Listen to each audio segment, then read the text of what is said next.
All right, everyone. We're going to get started. Thank you for bearing with us as we kick things off with the first presentation of today. To start us off, just another reminder in case other people have come into the room, there's simultaneous translation in this room, so if you need a headset, unfortunately those are located on the 5th floor, but we've got some time. So just to start us off, we just received an incredible welcome from the elders to the city of Halifax, which is situated on the Mi'kma'ki, the ancestral and traditional lands of the Mi'kmaq people.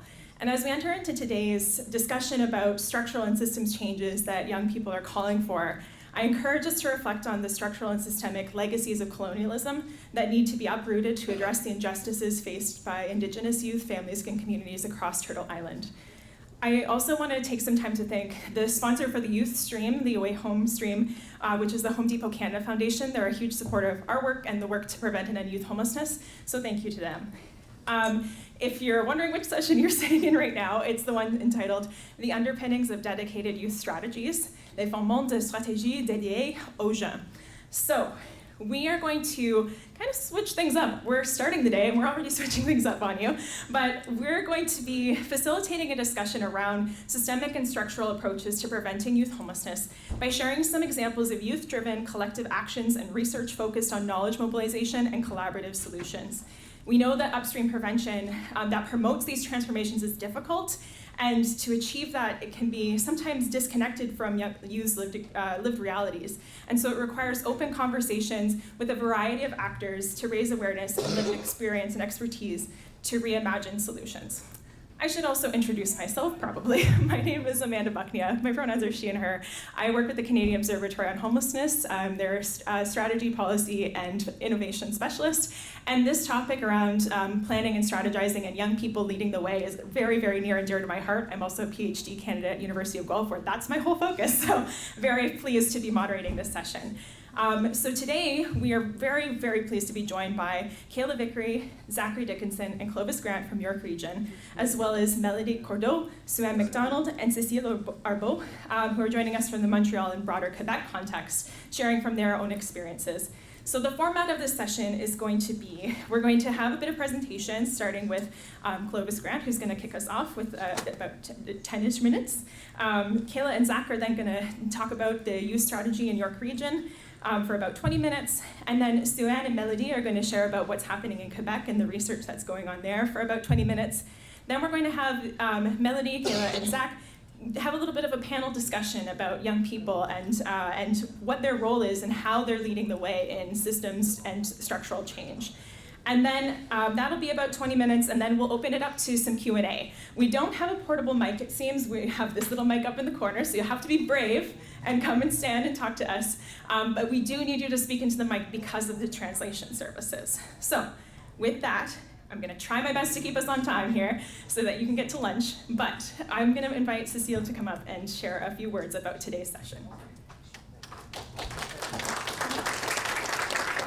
Hi everyone, nice to see you all, and I won't be long because this is about youth engagement today, so this is about youth. But I wanted to address that to you because we want you to kind of reflect and think to participate.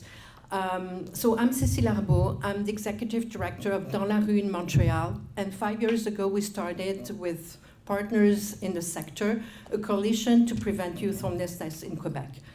So we have other community organization partners, networks, researchers, including Sue-Anne, and youth, of course. And the idea is really to find solutions everywhere. And there is also the work done by Your Way Home, Making the Shift, etc. So we have a lot of focus brought on housing solution, housing first, transition, and early intervention.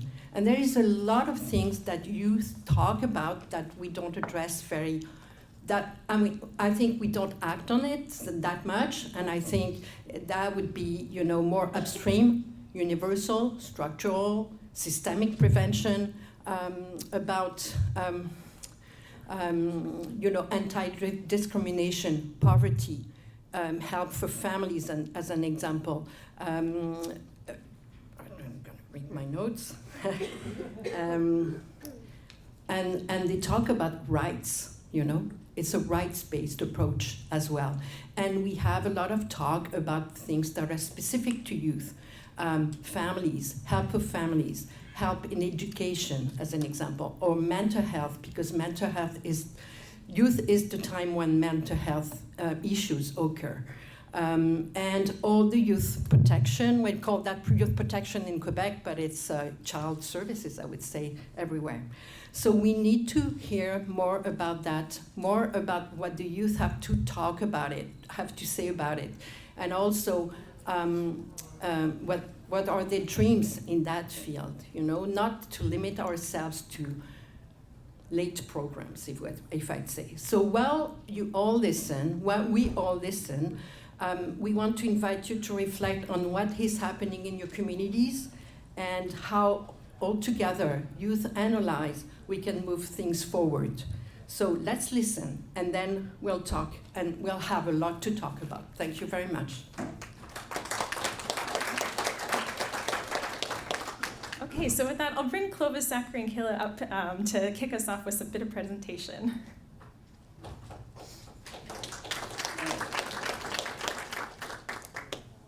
I was disappointed that the youth panel did not include me. I know, okay. Did the gray hair not give it away? But my name is Clovis Grant. I'm the CEO for 360 Kids, which is an organization in York Region, which is just north of Toronto. And our work is around youth homelessness. So we actually premise our work on four key pillars, which is employment, education, housing, and what we learned about this morning, more wraparound supports, because we know that that is so critical in our work. And very much in keeping with what Cecile just spoke about, back in about 2018, I'm pleased to have Bonnie Hartness here. Wave your hand.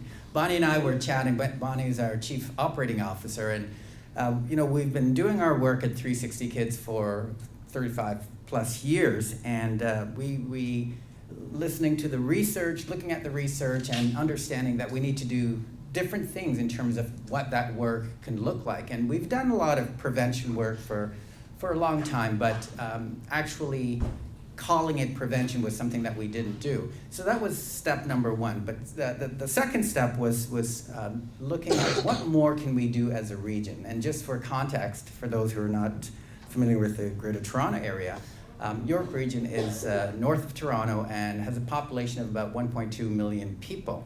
And it is a very expansive area. It's really broad, large, semi-urban, somewhat rural in certain instances, but really probably semi-urban is more of the context. And so looking at some of the solutions needed to take all of that into account. And one of the things that we really wanted to do was to think differently about the work, because we found that a lot of the work, and you probably know it in your own jurisdictions, is very siloed.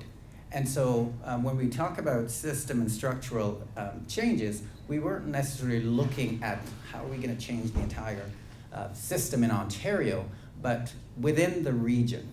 With 9 municipalities, so it's a two-tiered system. We've got the region, which operates things like homelessness, housing, and sort of those broader regional services. And then you've got the different municipalities who have like fire and some of the other local services. So homelessness is a regional responsibility. But then you've got child welfare, you've got the different education systems. All of those things are operating at a broader regional level. And so how, with these different silos, can we actually bring people together? And so that was the premise of our conversation. How do we do more upstream work, recognizing that there are a lot of silos that were happening, and young people get caught in between?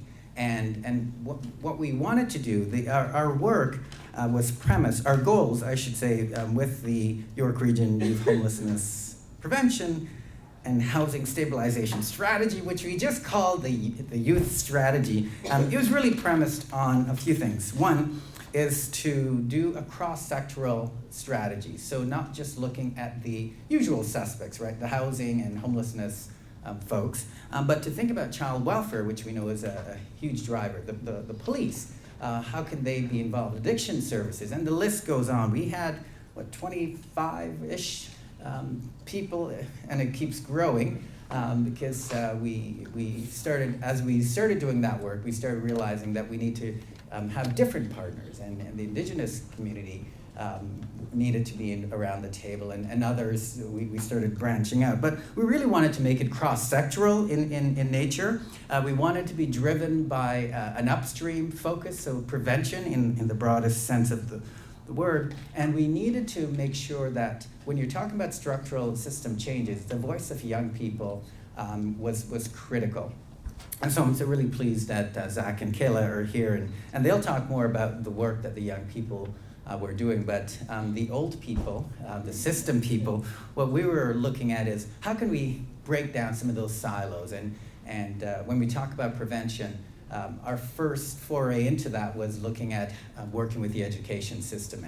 And there's some great work that has happened and continuing to happen on that front, because our young people are in the education system. Teachers, educators know some of these kids and the risks that the risk of homelessness that many of them are in, but yet are either not willing or not able to intervene as well as they could. And so what ends up happening is these kids end up falling through the system, and everyone says, yeah, I knew that, and you fill in the gap. So it's how do we break away from, I knew that young person had issues and needed some intervention, and helping them actually understand what those interventions can be. And so working with those, that particular system was one of our first efforts. All to say, our goal was really how to prevent young people from becoming homeless, and when they do become homeless, if they do become homeless, is how can we make that experience as short as possible, because we know the longer a young person remains homeless, the worse their outcome. So that was really what the strategy was about. And as I mentioned, we were intentional in terms of who those partners are. But I remember one of our early discussions when we were trying to sort of put this group together, the providers and the young people. And we said, we should get young people to come on to the steering committee and blah. And Bonnie said, why don't we just ask the young people what they want? Oh yeah, revolutionary. So instead of us dictating what the structure was going to be, we actually brought it to the young people to say, can you tell us what that structure is going to be? So with that said, I'm going to have Kayla and Zachary actually speak to what the young people do, because I think that's more important than old people like me telling you what is pretty obvious from young people. So Kayla and Zach, come on up.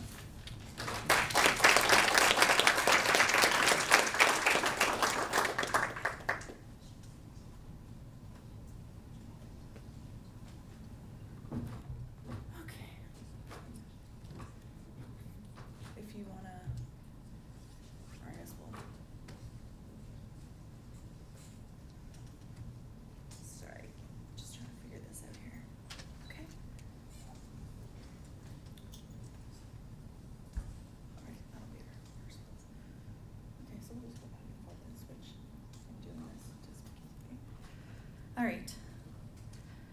Hi everyone, my name is Kayla, and here with me today is Zach, and we are from York Region's Youth Strategy. So Zach and I are actually members of our youth council. So the strategy is it's a collaborative of community partners as well as young people, youth with lived experience of homelessness, or who have been at risk or simply just passionate about the subject. Personally, I do have lived experience. I know Zach as well. We're really grateful to work with the people that we do. Thank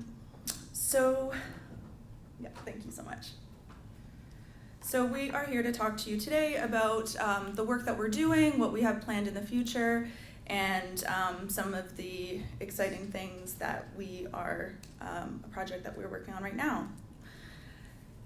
So the strategy, again, is a collaborative of community, and our goal is to combat, prevent, and it's a big ask, but ending youth homelessness over a 10-year span of time. We're a few years in now, and we've done a lot of great work already. We have some really exciting projects coming up. The biggest thing is for us, what is special about what we do is amplifying youth voice. Young people being at the forefront, that is not something that I saw coming when I first joined the strategy. I was asked, what is your story? And, I was given a platform and respected, and, the pain that I went through, being homeless was something that, could become a purpose and could help other people, other young people who are struggling. And, we're seen truly as equals, and a lot of the time given actual leadership opportunities to help educate and inform, the people who are in a position of power to actually make these changes happen. Sorry.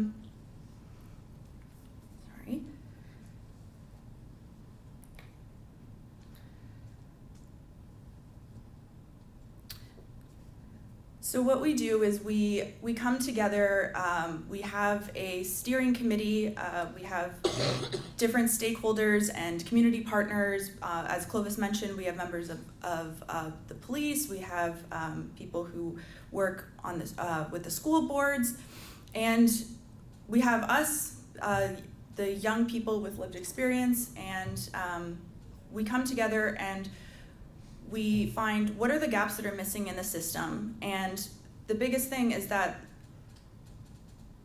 we first ask the people who have suffered, the people who are out there, because the people who know best as to what is truly missing, instead of guessing, is the people who are in it and in the depths of it. And so we find the gaps that are missing, and then we try to come up with realistic plans and goals as to how we can fill those gaps. So some examples of our projects include the By Youth for Youth project, and we actually have YouTube videos, a series that helps to inform young people of their tenancy rights, which is actually great. A lot of us who are renting may not even know that. It's really educational and helpful for everyone, but especially somebody who, their first time out there renting. I sure didn't know a lot of my rights, that you can't necessarily just be kicked out. Some young people don't even know that they're homeless. They might be sleeping on a couch, might be even at risk because of their family situation, and not be aware of that. So that's one of the things that we have done. And then the Junior Youth Empowerment Program, it teaches vital life skills that are often missing from the school system.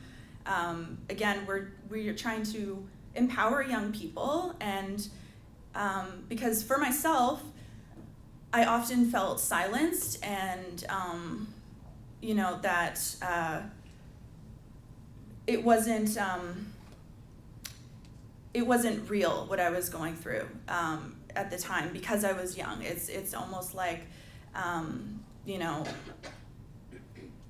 you'll figure it out.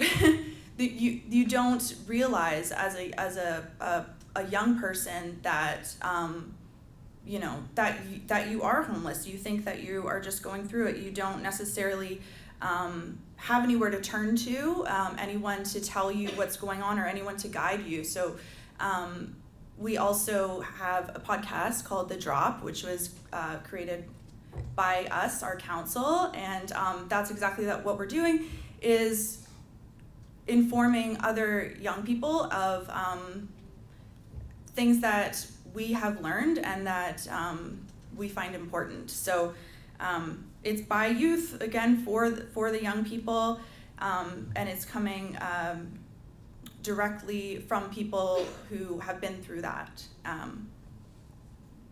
And yeah, so we will move on. I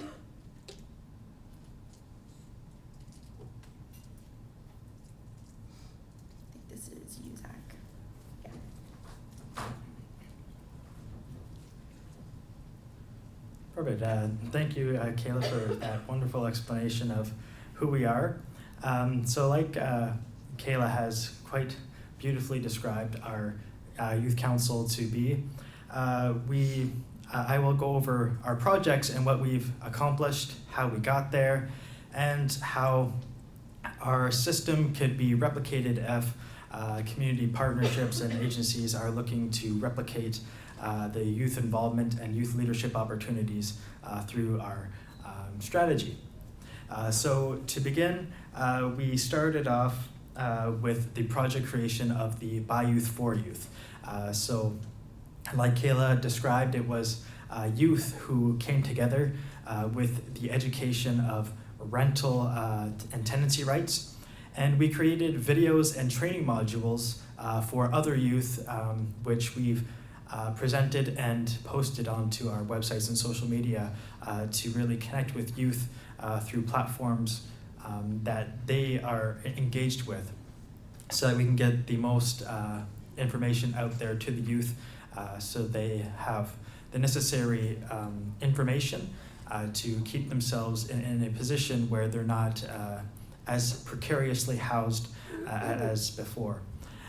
So through these series of videos, we took that concept of the By Youth for Youth, and we started off with asking ourselves, how can we expand and further increase youth voices, and how can we amplify the experiences of the youth in the York region and surrounding area to really showcase what is necessary, or what the youth feel is best and necessary for them on not only a personal level but a systemic and community level, so that the community agencies and partners within the York region can really connect with the youth themselves to better expand not only the services provided, but the quality of the services provided to those youth.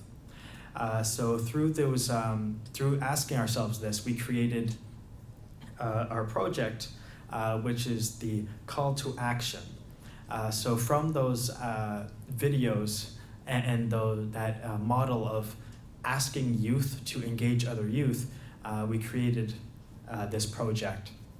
And this project, we really wanted to ask youth in the York region and surrounding area what their ideas were to help bridge community agencies and services within the area to better network with each other, but also to engage with youth to prevent or stabilize and end youth homelessness on a long-term or even short-term basis. So through this call to action, we created a proposal which we've implemented and are going to implement in more areas. So currently we have implemented it within a couple of social justice clubs, and we've asked those youth within the clubs their proposals. From those proposals, we asked 3 key questions on how they would go about networking with agency partners that are currently working within the sector, what kind of systemic changes can be made within those areas of the community agencies and partnerships between the youth and the services, but also what is their their idea of funding, timeline, and what other things can be done to engage the youth on a community level to help with the youth homelessness in the area. And from that, those 3 key questions that we asked, we created a rubric in which we would look at the proposals sent in by the youth and base them on feasibility, timeline, and also how engaging and how relevant the idea is to how our data and analytics we're looking from previous projects so that the project itself, not only on a community level, but also a analytic and data level, could be as relevant as feasibly possible for the youth within the community. And from there, we would choose one of the proposals or multiple proposals that we thought were good and use that as our next project to not only amplify and help those youth get their experience out in a positive way, but to also network the youth's ideas with community and partner agencies to really create this tight-knit group that can help propel those proposals forward and to really amplify the youth in a position of leadership based on their lived experience.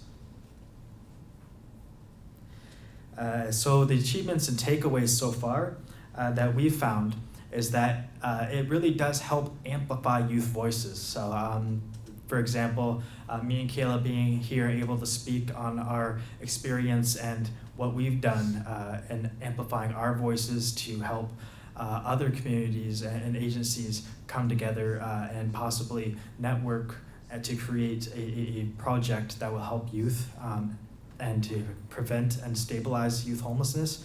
It is such a vital thing for not only us, but for community agencies as well. We found that it increases leadership. So it takes a courage to come out, but it takes a greater courage to take that first step forward and to lead others and to take a helping stance on something that you might be going through yourself at the moment or have gone through previously.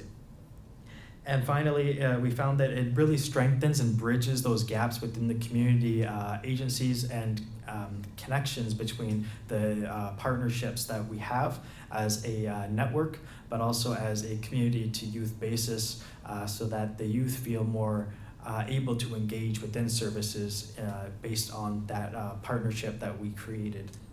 And finally, team reliance we found was a vital aspect for this project.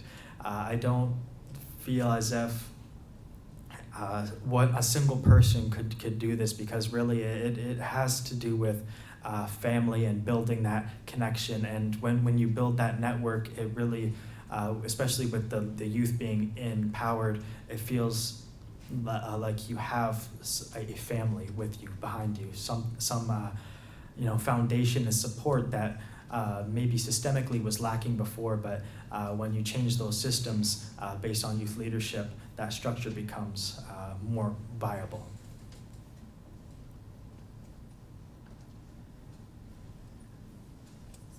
Yeah. Here, I'll hand it back over to you. Yeah, so just going off of what Zach's already talked about, when I joined the strategy a couple years in, I believe, and again, it's a 10-year strategy, and just being completely honest, at first, in our steering committee, which is again where we all come together and come up with these plans of action. At first, it was looking a little dull, just being honest, right? Everyone was passionate, but didn't know, okay, what is the thing that's gonna crack this, right? How do we actually get in here and make real change? And when our youth council, we're not very big even now. There's only a few of us right now, but when we were given a platform, we all came together and we started sharing our stories. That's when you started to see everybody light up. I remember this one meeting, steering committee, and everybody, you could see the passion coming into people's eyes. And it's because the young people, people with lived experience, were saying, okay, you know what, I'm not gonna be scared. I'm just gonna say, this is what I truly believe is, what needs some support right now. This is what I think. And that is kind of what has become our call to action, right? Is just from us, from our group, the council, coming up with this idea. We're now going to be able to collaborate with the school system, with people, students in the schools, and hopefully we're going to go a lot further than that too, but that's where we're starting. And you know, they are going to be able to come and work alongside of us and work alongside of their community and let us know where they see and they know that the gaps are missing, because either they're living it themselves, they see it in family members or friends, and they have a safe place where they are actually seen and heard and valued, and there's something that can be done. They have resources, right? Because that's something that we might have great ideas, but there's no money to do it. So that's the really incredible thing about what we're doing, is we're all coming together, and you know, instead of young people being tokenized, you know, Zach and I are not. We're actually, you know, given this platform, and it's not just talk. It's real action and it's real plans. We've already had a few proposals sent in that we're looking over right now, and these are going to be concrete ideas that become real change, right? Because I know that's why a lot of young people are angry and frustrated and feel like, you know, adults don't care, because there's a lot of talk about youth being important and valued. You know, you see the posters on the subway of the kids sleeping on the street, right? But it's like, what about that person, those people that are living it, and who's really there, right? Talk is one thing, but we're here to create action, and it's really exciting because so once these proposals go through, and you know, we have chosen who we're going to be working with and whose ideas we'll be taking up. They'll actually be working alongside the council, so we'll be supporting them. They can even join us. You know, we do have space for new members, and you know, they'll be given this leadership opportunity, and you know, they'll learn a lot, but they're teaching us a lot too, just as you know, started from like our council with Zach and I. So again, so how to replicate if you are thinking of doing something like this, which I think a lot of us, that's what, you know, it's the common goal of preventing and ending youth homelessness. How do we get in there? How do we actually do something that makes a real drastic change? So a big thing that we've learned is working alongside your community, and programs that are already in place, agencies that are already there. You know, we have several organizations that are working with us, and again, you know, we have the school systems, relationships with the school systems, and then also police, and there's so many that I can name off. I can't think off the top of my head, but you know, they already exist, and instead of fighting against them because you don't agree, we try to find ways to work together, and it starts with education and informing. And the special thing about what we're doing is we're saying, okay, we're talking about this subject, let's bring the people who are living it, right? And they may not know, we as young people may not know exactly how to do it, but we're given a platform to bring our ideas, and then these agencies that already exist, they are the ones who are able to say, okay, this is how we do it. This is what we can give you. These are the resources we have, and working together to make that a reality. And then again, we set clear and realistic goals, right? Because it's a big ask to prevent and hopefully end youth homelessness. So we have set a timeline, and again, as Zach mentioned, we do have a rubric that we're using, and we have to keep into account funding, and just the that we can actually do this. Just like any goal, you have to make sure that this is something that can really happen. How do we measure it so that we can learn in the future, and helping others as well to learn from what we've seen. So so far we're still in the really early stages. So I would love to tell you, what has worked and what hasn't. We're still just going over our first proposals that have come in, which is really exciting, seeing it come to life. But if anything, the most important thing that we have seen and felt as people, young people with lived experience, is things happen when the youth are given a voice and supported, like truly supported, not just put up there to say some words, but given resources that are actually going to help them make a difference, which is exactly what we're doing here, and it started with us. So we thank the people who gave us that chance, and we're really excited to continue with the work that we're doing. And so again, we do have our podcast that's up.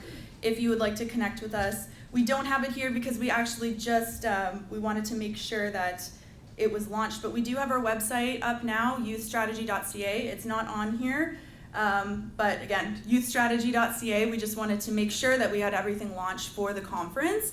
And that QR code that you see there is actually the link to our YouTube videos. That is just great for anyone to know for your tenancy rights. And then our Instagram as well. You can see some of the things that we've been up to, and new updates with our projects to come, including the call to action. So thank you so much.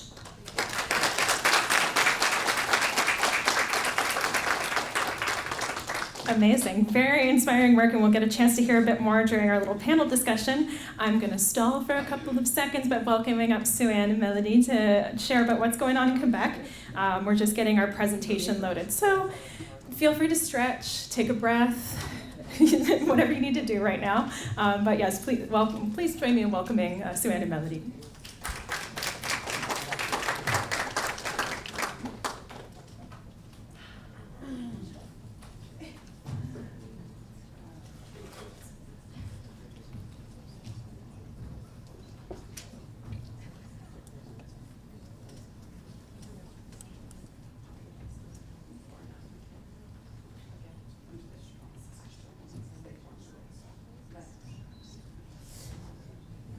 Well, good morning, everyone. Our presentation is in English, so rest assured, I don't know if there's francophones in the room. We also have this presentation available in French if ever you would like us to share a copy with you. Last year I presented on another topic on encampments last year, and we had prepared a presentation in French and we arrived and it totally wasn't possible, so we had to do it in English very last minute. It was very uncomfortable. So this year we decided we're going to do the presentation in English, and here we're talking about youth homelessness prevention and what we're trying to do in Quebec. So my name is Sue-Ann McDonald. I'm a researcher professor at University of Montreal, and I have the great, the name's changed on it, but that's me, McDonald, so it must be it, I guess. I'll just make sure. Yes, that's it. Thank you very much.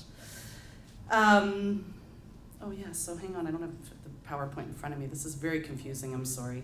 Okay. This is, I don't know how you're gonna, okay, I'll look at it. From here, that's what they see? Okay. Well, they only see. That's your Yeah, but it's not this. So it's very confusing. I'm sorry, no, it's okay. It's probably me. I'm a little ping pong land between French, English, and being home in the Maritimes as well. My Maritime accent's coming out as I'm here, so I've got a lot of U's coming out, and and it gets a bit Scottish, it gets a bit weird. Anyway, so my little introduction today is going to be very brief because I really want Melo to have the time it takes to talk about the project and what we're trying to do in Quebec. It is called Making the Prevention Shift in Quebec. It is funded by Making the Shift, which is a big national center of excellence across Canada. And Melo is here because she's a co-researcher in the project, but there's also 3 other co-researchers, youth co-researchers in the project. Yami, qui est là quelque part dans la salle. Okay, Yami est là. Yami is one of our co-researchers as well. There's Tommy and there's Megan. and there's a lot of other also academic co-researchers that are part of this project. I actually kind of wanted to talk from the heart today because it's a really important project to me. I have a lot of different projects on the go, but this project is really special because I feel like it's, for me personally as a researcher, previously I was an outreach worker for 10 years, a social worker. I always worked, always did a lot of outreach to youth experiencing homelessness.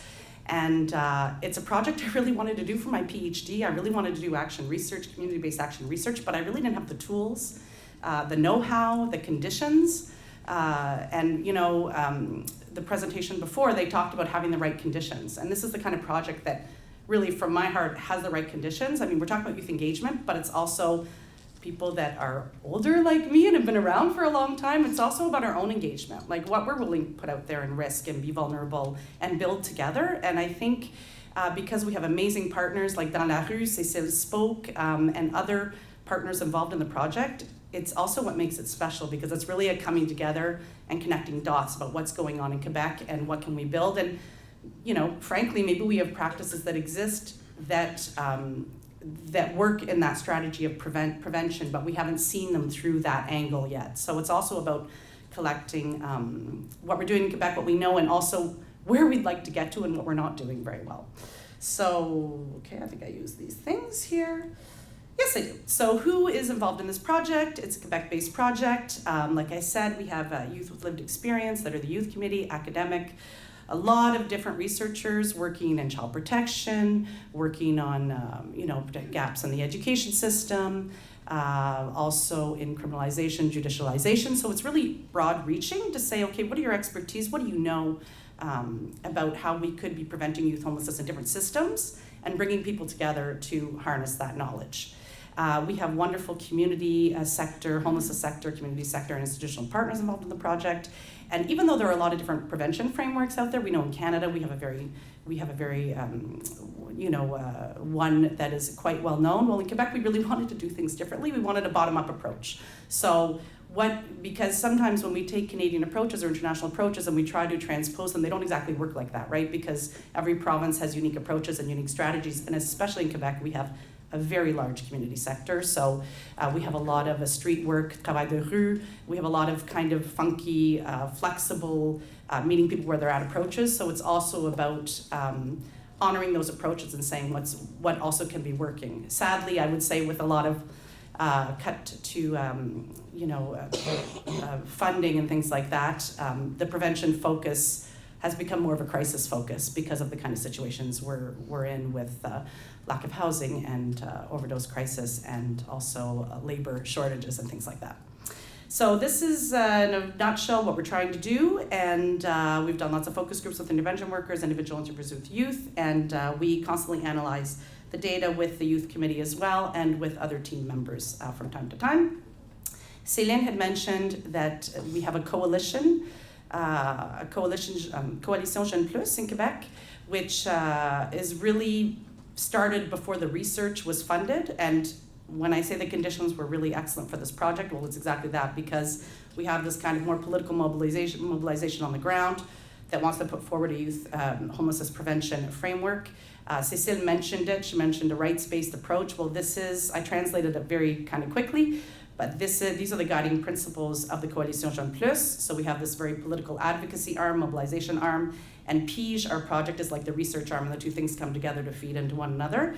At the end of April, we'll be having a big forum, bringing people together to talk about youth homelessness prevention. But I just wanted to quickly say that it's based very much on a recognition of structural and systemic causes of youth homelessness, the importance of youth strengths, knowledge, resilience, and agency, as we have a really great demonstration just before our presentation. And that a prevention-based approach has to be based on a human rights approach. So the structural pieces of absence of discrimination and different forms of oppression really need to be countered. We also really want to talk about citizenship, and I think that's something we've done really well in our project, actually, in meeting with youth and different workers working in homelessness. So that's just in a nutshell the Coalition Jeune Plus, which, like I said, is a different part of our project, but our project is like research for social change, and Coalition Jeune Plus are our partners, and a lot of the youth that are youth co-researchers are also part of, well, everybody's part of Coalition Jeune Plus. And so the first action we did with the youth committee was to say, what is youth homelessness in Quebec? What does it look like? And we took actually a definition that was developed by the Quebec City-based regroupement, homelessness sector representative organization. Because the other thing, maybe for people that are outside of Quebec, when we talk about actually just homelessness largely in Quebec, we talk a lot about social disaffiliation, we talk a lot about social ruptures. It's not just an absence of housing, it's really all those pieces that attach us to the larger society, make us feel included, the absence of discrimination, but it's really the social bonds too. And that's really important for us to capture, and we did capture a lot of that in the research actually. So if we're defining youth homelessness, it's a lot about a context of fragile social networks. It's a lot about stigmatization, and a lot of, obviously, we can also see, as Clovis mentioned, when people are experience homelessness for a long period of time, things tend to get worse. So it's kind of that process of marginalization that gets instilled. So we took this definition that has been circulating for a long time, and we, with the youth committee, we said, well, what does it mean today to us? And in the yellow bubbles are some of the things that were said in the youth committee, being in survival mode, and that is a lifestyle that is fluid, ever-changing, but that also it can provide spaces of experimentation. I know here at the homelessness conference, we talk a lot about ending homelessness. Well, in our project, we talk a lot about reducing and preventing. We don't actually use ending homelessness. It's not, there's a lot of debate, I would say, in Quebec about that kind of usage. Also because in French, it sounds terrible. It sounds, mettre fin à l'itinérance, it's like, sounds like you're gonna go out and kill people. Like it's pas beau, like it's really, so there's also, language as a universe, as a way of understanding the world, and the way it's translated is uncomfortable. But it's also to recognize that youth identities are also shaped and formed by the experience that people can have, and sometimes the kind of constrained liberty they can find on the streets, or talked about family making, finding family. So we also wanted to recognize that. And now, more interesting, I'm going to pass this to Mélo, c'est à toi. Okay, c'est juste les petites flèches. Oops. Sorry? Okay, I went too fast. Thank you. Tu veux? Okay, je peux faire ça. Okay.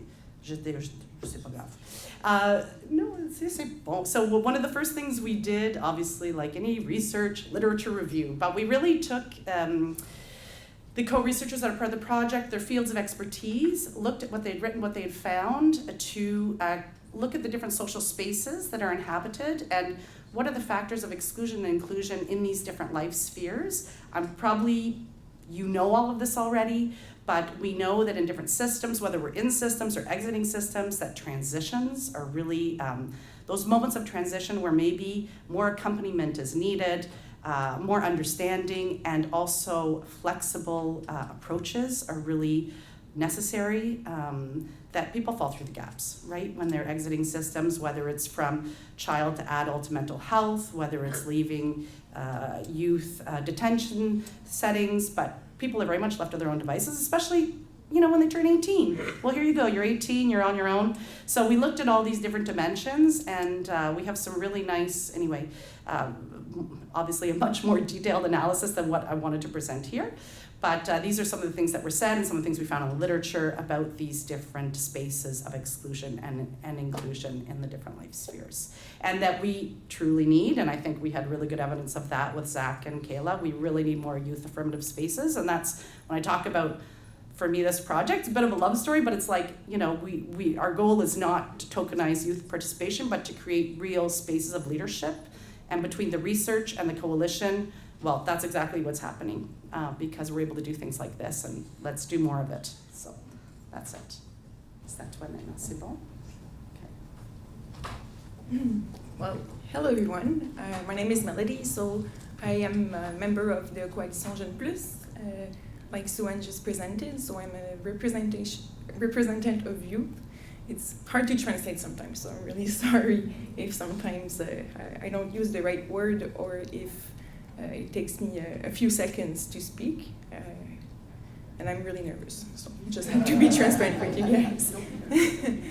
Okay, so, what we wanted to speak about today is about protection and recognition of youth. So, like Suan presented and what you guys presented as well, it's really important to take into account what youth actually need and what they are. So with no regards of every exclusion criteria that are found in our system right now.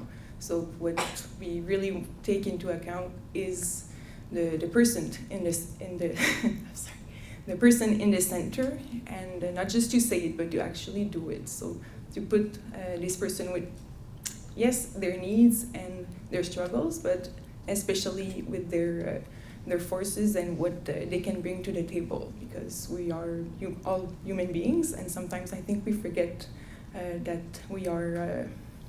we're whole people, right? Every person is a whole person, so we also have capacities that can be useful to fill up our own needs and to help the system change and adapt to those needs.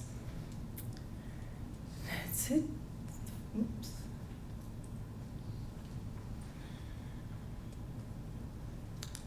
Okay, so again, in the same range of idea, I think we need to take into account that for youth to feel included in our society, we have to get out of the profile that we try to build.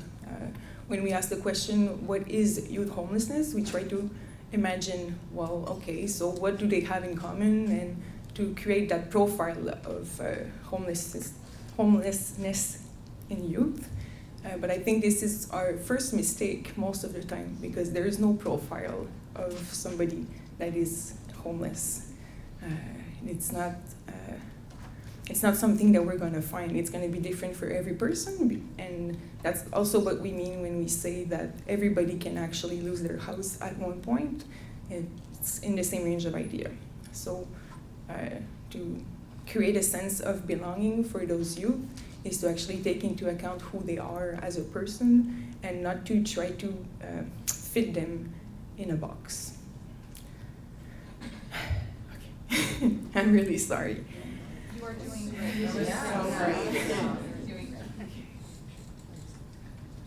So what we try to do at the Coalition Jeune Plus and in the research project is to really give that space for youth to express themselves, but also to give their own solutions. So we, really similar to what Kayla said earlier, it was first time that our lived experience could actually be used as a tool to create those systemic changes. We really had the space to create something to match our needs and what we think other youth needs as well. So this is what we're trying to do. So we also found out, obviously, I know it's shocking, but the importance of relationships, right? We are human beings, right? So especially in different services that create a lot of trauma for youth, I think we often forget the importance of relationships. I think that we forget that in human services, well, it's two humans interacting and try to help each other. So there's no victims. Technically, it's not supposed to. Technically, it's two humans that can learn from each other. So we're trying to bring back that sense of relationship.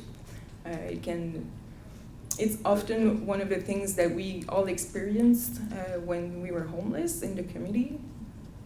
Don't want to say for everyone, but most of the time, our social network were not really solid. And I think the system recreated certain traumas that some of us had, just because most of them were not intentionally doing it, of course. I mean, everybody in the room right now is here for a good reason, and I believe that.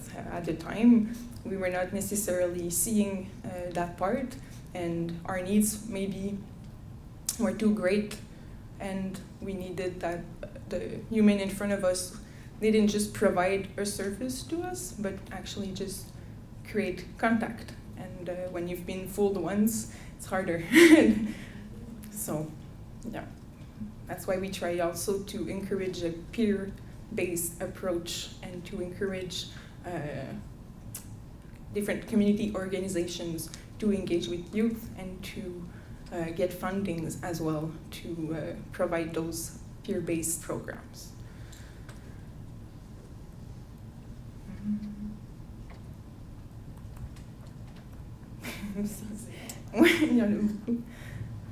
Right. So again, it's maybe in the same line of what I was already saying, but we're trying to put at the front line what the youth has to say, what their needs are, and what they can bring to the table. It's really important to us to recognize every type of knowledge. This is why in the coalition we really wanted to bring the academic knowledge, the community worker knowledge, and the youth. So we try to put it all together to create more human services, and our main goal is to change and address those structural problems and the violence that those systems create.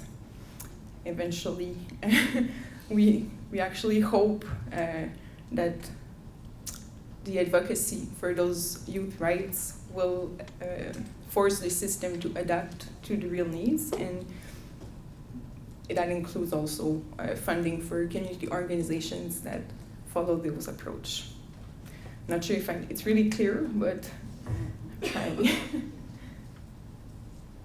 Okay. That's it? Okay.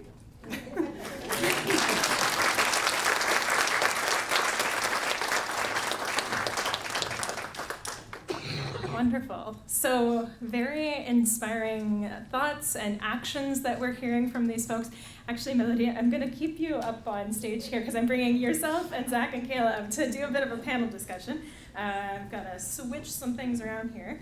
If you want to come and sit up here, then we're going to have to share the one microphone. We don't seem to have a cord for the other one, so we'll pass it around. But I'm sure you're also all brimming with questions, so we're going to spend about the next 20-ish minutes talking through a few questions that we have prepared to kick things off, and then we'll open it up to a broader Q&A at the microphone over here. But to start us off, I'm going to ask, I've got three kind of like clusters of questions, if you will.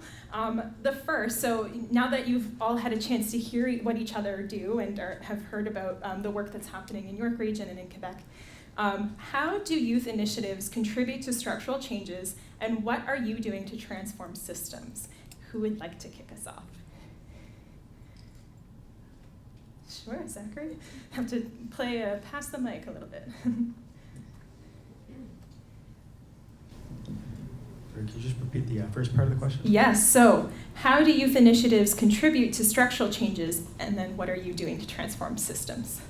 Perfect. So I think the main point that I think all the presentations today so far have touched on, the vital part of changing the structural systems currently is to really focus on the needs of those who are experiencing homelessness, or if you're in the addiction field, on the addictions, those who are living the experience, and to really have those voices be leading those structural changes.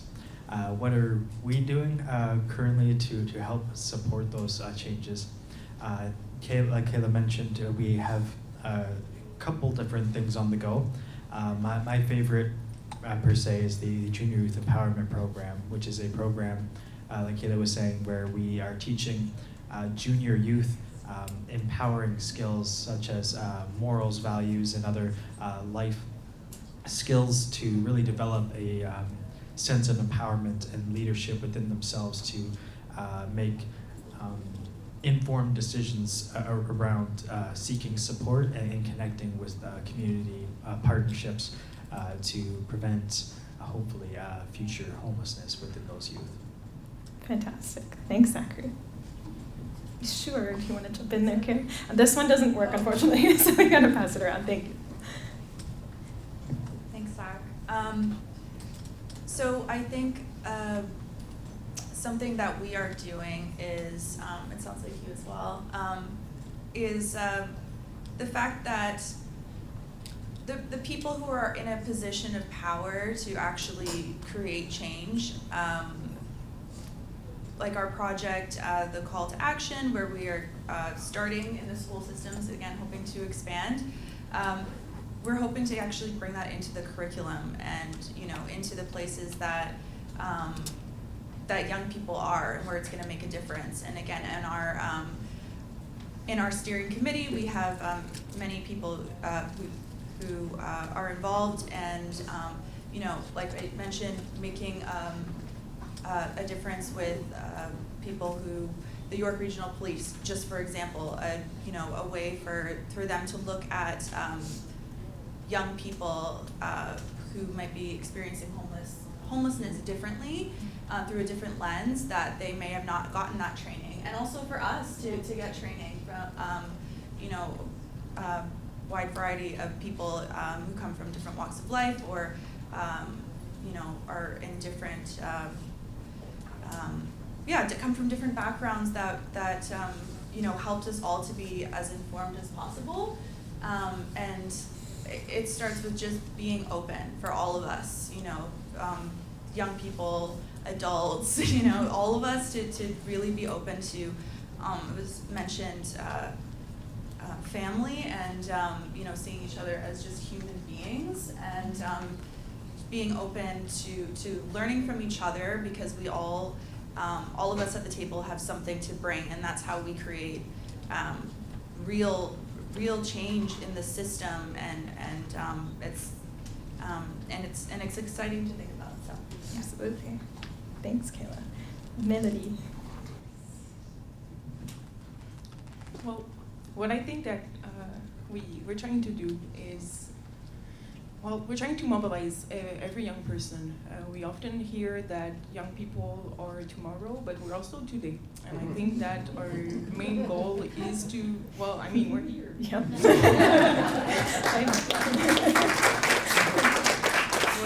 What we are trying to do is to mobilize all the community to play a role as well. So we're trying to educate people, and we're trying to mobilize, everyone can be an actor to prevent youth homelessness, and we have to address the system, because it is the main factor. It could help, and it could do the exact opposite and traumatize youth. So I think the main thing we do to address those changes is to mobilize other youth and to give them this voice. And I think we're doing a great job today by giving us the mic, but I think that we need to keep doing it. And I think that the more we address it and the more we raise those flags, the more the people in power won't have the choice but to listen to us and to include us around the table. So I think we just have to keep on doing it.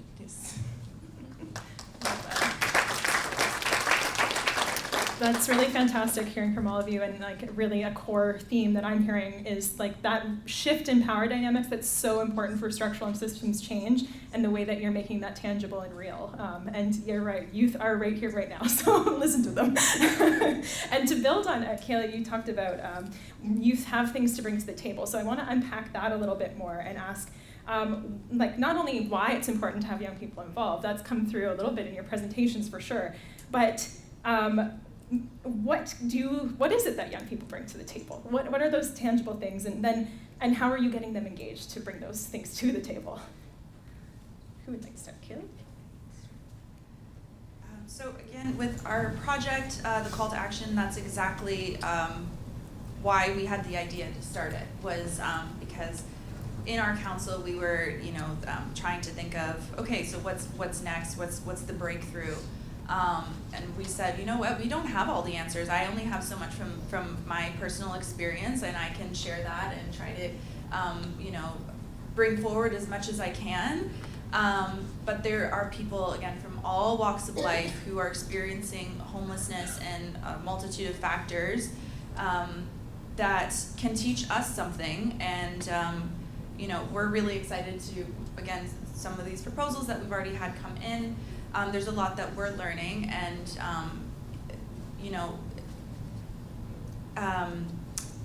that we can collaborate together. So, for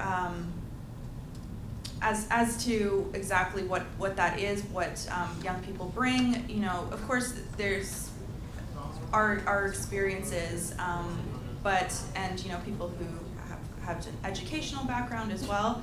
But I think the most important is the people who have recently or presently living in shelters or experiencing it, because they can say, this is exactly what's happening. There might be, we have an idea as to what the gaps are, but they can show us, this is exactly what I'm experiencing right now. These are the fears I have. This is what's missing, and together we can come as a community and say, okay, what resources do we have on hand, or how do we get access to them? How do we build these relationships? And having the young people leading, and they may not know exactly how to go about it. I might have all these ideas as to, well, I know that this needs to be fixed, but I don't know what to do about it. That's why we're all working together, and that level of respect and again, just hearing and seeing each other, starting there, and it's really exciting to find out what that is. What are these things that are missing? Because that's where I think we often end up at a dead stop, because we are guessing, or we can look at statistics, but there's a lot of people, like myself included, where there were things that I was going through that I wasn't hearing is a problem. I would hear it from other kids in the shelter, but I wasn't seeing any actual change or anything being done or any awareness about it other than between us. So so there's a lot. There's a lot that we can bring. Absolutely. Yeah. Go for it, Melody. Well, what I think, it's going to be a bit similar of what you just said. I think that what we bring to the table is our own expertise, and I think that the force that we have is that we are complementary to the other types of knowledge, and so I think this is how we're stronger together. Of course, I mean, again, it's not a new concept, but I think we just need to find spaces to actually apply that. And I'm really sorry, but could you repeat the question again? No, absolutely. That's quite all right. So just talking about why it's important to have young people involved in structural systems change work, what they bring to the table, and how you get them engaged in doing that work. Yeah, so again, I think that in the same line of thinking, I think that because we are experts of what we've been through, it is really important to bring us to reflect and to act on the struggles and the things that we need to work on. So again, I think that expertise needs to be recognized, and we have, as a community, since it's our responsibility, it is our responsibility as well to hear not only youth that's been through it, but youth that are still there, and to adapt our way and our approaches to hear what they have to say and how things are going on for them. And also to give them the space to participate, because we sometimes forget the impact that it has on people to feel useful. I think this is an opportunity, well, I'm speaking mostly for myself, but it brings me a lot to be able to contribute and to give back to other youth. This is why I can reconciliate everything I've been through and turn it into something positive. I'm not doing this to be looked at as a model. I actually hate that part of it. I just really want to feel useful, because that is something that I've been looking for forever. So I think that this is a way for me to mobilize other youth as well. I think that everybody is trying to be useful, especially when you've been through stuff. And I think it's not only for youth homelessness, but for a variety of different things. And I think that the buy-in for the community is the best approach. And this is what we're trying to have an impact on, to actually bring the youth that are still struggling into the discussion and to give them the space to express themselves and to get involved with their own limits, so they can choose how much they can give right now, because it is precious no matter what. Zach, anything you'd like to add on there? So I agree with everything that they've said, and I'm going to take a little bit of a twist on this, so bear with me here. So you have a puzzle, you have glue, and you have a picture frame. So these three things may not seem as if it has anything to do in common with what we're speaking about today, but if you bear with me, I'll explain. So the puzzle is the different agencies, the youth, the people experiencing everything. They're all different pieces, and they all have a different shape, value. No experience is ever going to be the same. But when you put them together, it creates a whole. And when you have that whole, not everybody's going to see it the same way, much like a piece of art which you hang up. So when you take that step back, you have to really be able to connect those pieces. And to do that, you need to have all the inputs, which is why I feel, youth bring a lot to the table, because a lot of times those puzzles are already put together, but the pieces may not fit exactly where they need to go. So when you rearrange that puzzle by having those experiences speak on their experiences, especially the missing pieces, which are usually the youth voices, you can get that picture whole. And to change the system, when we go in and we validate our experiences and the experiences of other populations and agencies and services and all that, it becomes the glue that holds everything together.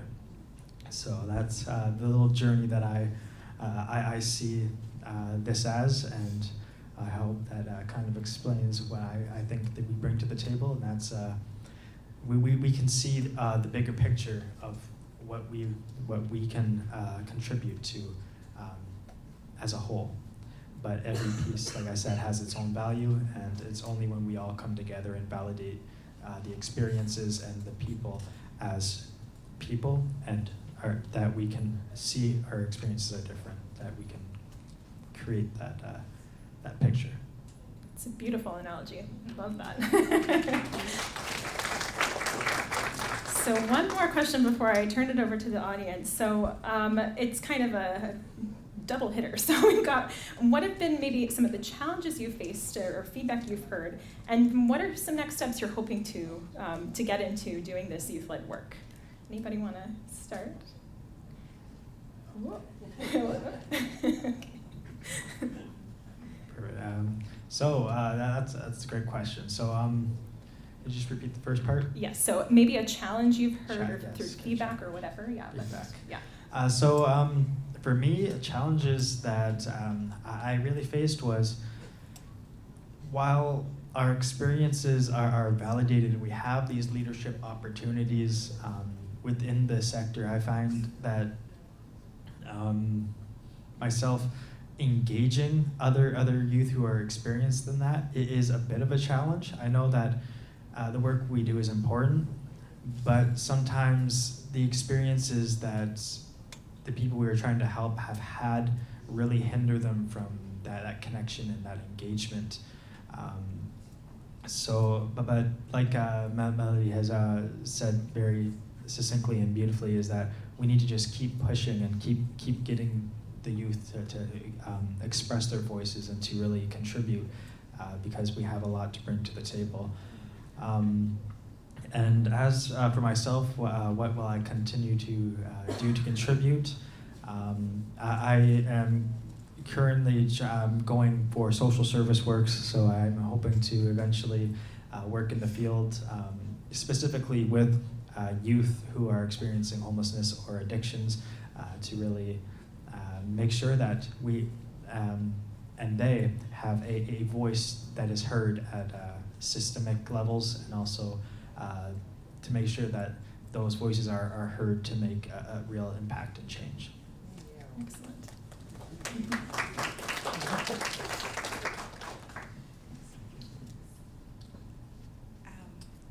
Thanks so much, Zach. That was great.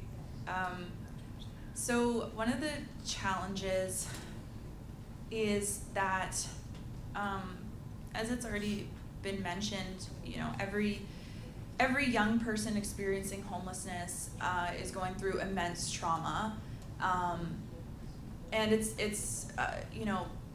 it's not a cookie cutter situation where okay, this person is homeless, has been through homelessness, therefore we need to do this, this, and this. Every single person is different, and a lot of us haven't even processed what we've been through, because it's rough out there. It's not even just being without housing, but there's so many layers to what we are going through or have been through, or the possibilities of that. So that's how a lot of us end up falling through the cracks. And we are trying with our strategy to start from our home base and supporting each other and empowering each other, the youth on our council, us included. So it starts with compassion, I think, and realizing that there's no right way to do things or to navigate what we've gone through. So, for example, we think that it's been really important to support each other and to even access the resources that we are trying to bring to other young people, and educating the other people on the strategy. That, hey, like we might be not being used as tokens. We might be the face of, oh, like we've been homeless, but it's that we're still going through it, right? We're still, I just got my first apartment like this year out of being in housing. So, oh, thanks. I don't mean it like that, but I just mean like we're still actively recovering from this, because it is a trauma and it takes time, and it's okay to be vulnerable, and having a safe space. So it starts from within us and what we're doing and supporting each other, and that's how we are able to go and learn how do we help the people that we are working with, the other young people we're working with, to feel safe and know that you don't have to know how to express yourself right now. We're here, and we're willing to show up and listen in whatever capacity you are in right now, and guiding them and showing them how to share with us so that we can create that change. And so we just have to keep redirecting. That's all it is. There's no one clear path. It's all individual. Awesome. Melody, anything to close this out on the panel? Well, to me, the biggest challenge we face right now is to actually convince the people in power to hear us. Because I think everyone sitting here is here for a reason, and I think that you're already convinced that what we're saying is valid.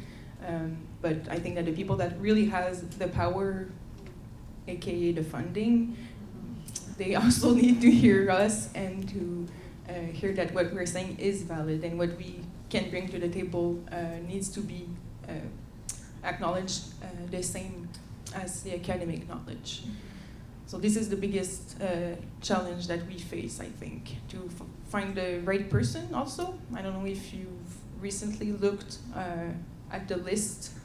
I'm not really good in politics, knowing the politicians, but if you've looked recently at the list in your county and to know exactly who's doing what, it is challenging to me to know who is in charge of what and who's doing what and who to approach for those things. And I think that the next step for me is going to be to mobilize the youth that are younger, because even if I'm still considered a youth with lived experience, I'm less and less young every day. And well, I mean, yeah. So, well, to me, it is great that actually I'm getting older, because it means that I can, it's no longer my place to speak for youth. I really want to bring those younger youth, to bring them to the table, because their reality is way different than what I've been through. So I think this is a great moment. I still have maybe 1 year, depending on who you ask, but my goal is still to pass on and try to let younger people speak up, because most of them don't even identify as someone who's been through homelessness. So we're already losing relevancy, and I mean, it's a young initiative, and I think that we have a lot to learn, but we have to go get that knowledge for the younger. Yes. Excellent. Round of applause for our panelists. I very much relate as somebody who's 29 until Saturday to the getting older and no longer a youth, but youthful.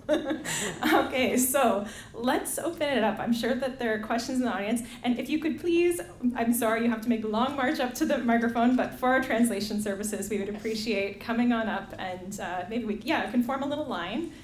Excellent. And we have about just like around 10 minutes, but yes, welcome, and please say who you are and then share your question. Hi, my name is Norma. I go to Trent University, and I'm a student at Trent University, and I came here also for representation. So my question is actually based on the term called third spaces. I came across this term, very funny enough, on TikTok, because after COVID, a lot of us were indoors. I don't know if you guys can hear me. A lot of us were indoors, and there was a lack of third spaces. So for youth, you go from home to school, school to home. And then something you notice is home, there's an adult. School, there's an adult. Where is the space where youth is youth?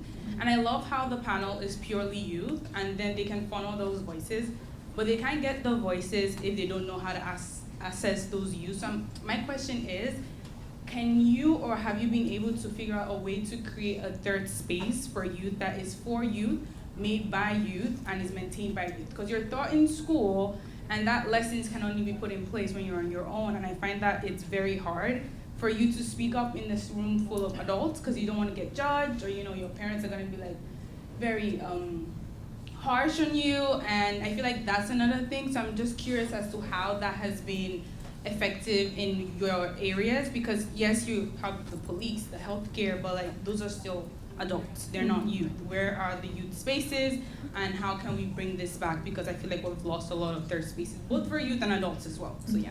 Excellent question. Who wants? Kayla, you can jump in. Thank you so much. My shirt fell. So that's definitely been a focus of ours. We started, I would say, just with our council, and you're doing a very similar thing. That's a smaller space, and that's for us, but we really try to, walk the talk. So we created our podcast, The Drop, which is, the drop is like slang for like information on different topics, and it's all from young people. So it's by young people, for young people. We're putting it out there, social media, Spotify, where young people are, right? We hope to grow more on social media, TikTok, and have a platform, and we always try to ask ourselves that, where are we actually, because we're doing all these things, but how do we actually get it to young people? So that's why we are also going into the school system and the extracurricular groups that Zach has mentioned, and into the curriculum is one thing. I know, like you said, that would be, there's a teacher present, but our podcast is a big one, and definitely a social media presence, and we're hoping that the call to action, we are able to, us as a council, are able to work directly with the youth. Yes, they would be informing the strategy as a whole, which does have adult stakeholders, but we would be working together, you know, with them. And it really is open to anyone and everyone. They don't necessarily have to even be homeless, but somebody who has an idea. So yeah, it's something that we're continuously trying to ask ourselves, okay, how do we actually find the young people, and how do we create a safe space? So. You want to jump in at all, or we can? Really, really fast. Yes, sure. Yeah. I think it's always a challenge because we have to always be listening to what the youth actually needs, and if they name the need for a safe space and a buy-in for space, our role, I think, is to accompany them doing it and not to do it for them.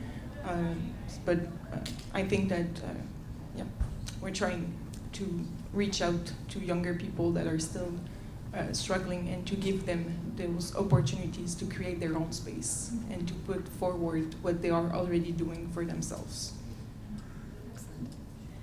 Thank you. We'll go to the next question because we're rapidly losing time here, but doing really well. Hi everyone, my name is Barb Wolf, and I work at a youth transition home for young women between ages 16 and 29. And I find the thing that I find interesting is that getting people housed is one thing, but when people are housed, young people specifically, how do they deal with all the adult things they now have to deal with? How do they deal with the loneliness and all of a sudden they have their own space when they've been used to coming up in like group settings? So that's just a question to you guys.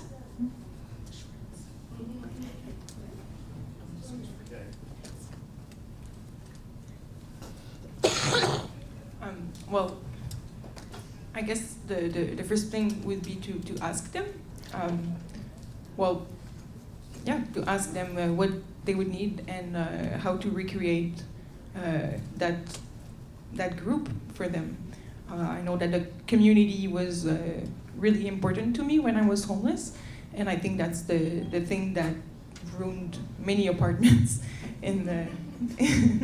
Well, yeah, because you want to invite, it's kind of your family, so you want to invite them over because now you have a roof over your head and it's ruined. Anyways, but I mean, to recreate that is really important, and I think that if we have the open-mindedness and if we have the will to ask them what they would need to recreate that and to fill up that need, I think it's the first place to start. So. Great. I thank you for the question, by the way. So for me, I think it really starts with creating those spaces that first question was touching on. So once we have those spaces where we identify that the youth feel safe and it's a viable place for the youth to engage with each other, that there's more support put in place to have access to those spaces. For example, youth clubs or after-school programs or just social events or stuff like that where it's youth specific, but to have supports in place where if they are on an apartment by themselves and are feeling isolated, that they have transportation or help from, say, a youth peer to navigate those events and social spaces that other youth have identified as safe spaces for them. That way they still feel connected to a community while being able to maintain their independence and autonomy. We are coming right up at the end of time, so if anybody needs to rush and find a spot for lunch, you can do that because it is 11:30, but I think we can have a little bit of overflow time to get a couple of questions in before we make our way down. I'm going to ask a little bit of the opposite question of what I believe Noma asked, which is, I'm Shannon, I'm with Threshold Housing in Victoria. We house youth and provide robust wraparound supports and community. And one of the things that we've really shifted in the last couple of years is we don't support our community plan if it doesn't begin with preventing and ending youth homelessness. It is doomed to failure if it doesn't begin with preventing and ending youth homelessness. And so I'm just wondering, at the same time as you're providing spaces that are for youth and by youth, how are you integrating with the broader plans, either in Quebec or in York Region, to ensure that those plans are addressing youth needs? So I can start on that. So much like our youth council, the space that we've created for youth is youth-led, but there's also the option of being able to connect with the partners that we've networked with. So there's always support there for the youth in place while these spaces are available for them. It's not a requirement, but just knowing that there's that backbone there, that if you need mental health support, if you need housing supports, if you need that wraparound care, it is there and being able to be provided for the youth without having it forced or really encouraged, because sometimes, or I myself personally always feel it's up to the youth to seek that support, to be able to grasp the full benefits of those services. So just to have or know that there is supports there available while being in that space that you feel safe around other youth. Just knowing that there is that extra layer of protection while you're in a space where you feel comfortable with other youth is, I think, key.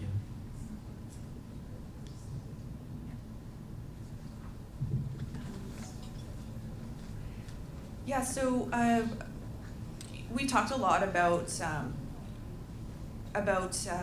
young people and giving us a safe place, which is really important. I think that's like the foundation of all of this. But we do have projects and plans, and our strategy is made up of many members of our community who actually have a position of power and are hearing us. And we do have a plan. We do have an outline as to and a timeline that's realistic and achievable. And we do spend a lot of time actually putting a plan together, right? And